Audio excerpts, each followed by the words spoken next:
क्या आपको भी लगता है जो ज्यादा कमाता है वही ज्यादा अमीर होता है? तो जरा रुकिए।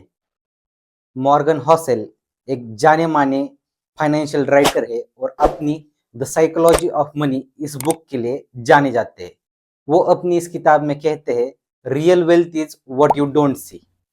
आपकी असली दौलत वो नहीं है जो आप दिखा रहे हैं, आपकी असली वेल्थ वो है जो आपके पास बची हुई है। इसे समझने के लिए एक एग्जांपल लेते हैं।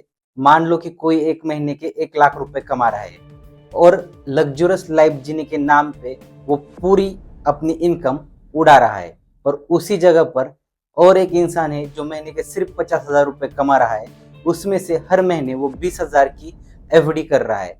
तो ये उसके लिए असली वेल्थ क्रिएट कर रहा है। ज्यादातर लोग दिखावे में अपनी सारी दौलत उड़ा देते हैं, महंगी गाड़ी, ब्रांडेड कपड़े और पार्टीज, लेकिन सेविंग्स जीरो।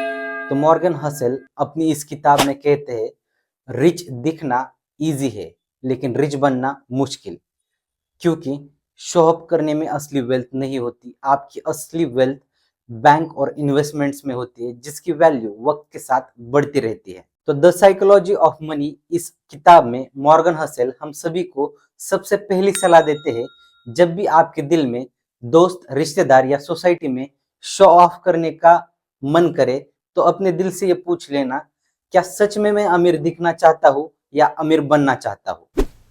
क्या सिर्फ मेहनत से ही लोग करोड़पति बनते हैं? अगर ऐसा होता तो सोचिए, हर मेहनती इंसान करोड़पति बनता। द साइकोलॉजी ऑफ मनी इस किताब में मॉर्गन हसल कहते हैं, success is equal to hard work plus luck. इसे समझाने के लिए मॉर्गन हसल बिल गेट्स का एग्जाम्पल देते हैं, जिन्होंने माइक्रोसॉफ्ट बनाया।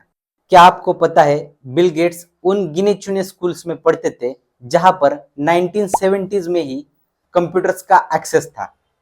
अगर वो किसी और स्कूल में पढ़ते तो ना ही वो माइक्रोसॉफ्ट बना पाते और ना ही सबसे बड़े टेक एंटरप्रेनर बन पाते। मॉर्गन का कहना है, सक्सेस के लिए हार्ड वर्क जरूरी है, लेकिन उसमें लक का भी बहुत इंपॉर्टेंट रोल होता है। तो किसी की सक्सेस देखकर सिर्फ ये मत सोचो कि उसने सिर्फ हार्ड वर्क किया होगा। उसका एक्सपोजर, टाइमिंग और बैकग्राउंड, ये चीजें भी उतनी ही इंपॉर्टेंट है और ये चीजें भी उतनी ही मैटर करती है सक्सेस पाने के लिए। तो यही बात फेलियर के साथ भी लागू होती है। किसी का फेलियर देखकर ये मत सोचो कि उसने मेहनत नहीं की होगी। हो सकता है उसका टाइमिंग गलत हो सकता है उसे वो एक्सपोजर नहीं मिला हो, या फिर ये भी हो सकता है उसका बैकग्राउंड उसकी मेहनत को डायरेक्शन और सपोर्ट देने वाला ना हो। तो मॉर्गन हसल कहते हैं, हर सक्सेस और फेलियर के पीछे हार्डवर्क के साथ ही हर वो शायद या काश डिपेंड करता है एक फैक्टर पर, और वो होता है आपका लक।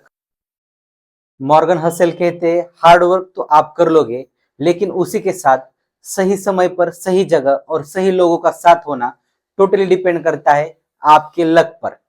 और यही चीज आपके फाइनेंशियल डिसीजंस में भी लागू होती है। इसी से आपकी फाइनेंशियल ग्रोथ होती है। ये मॉर्गन हसल का दूसरा सजेशन है आपके फाइनेंशियल ग्रोथ के लिए।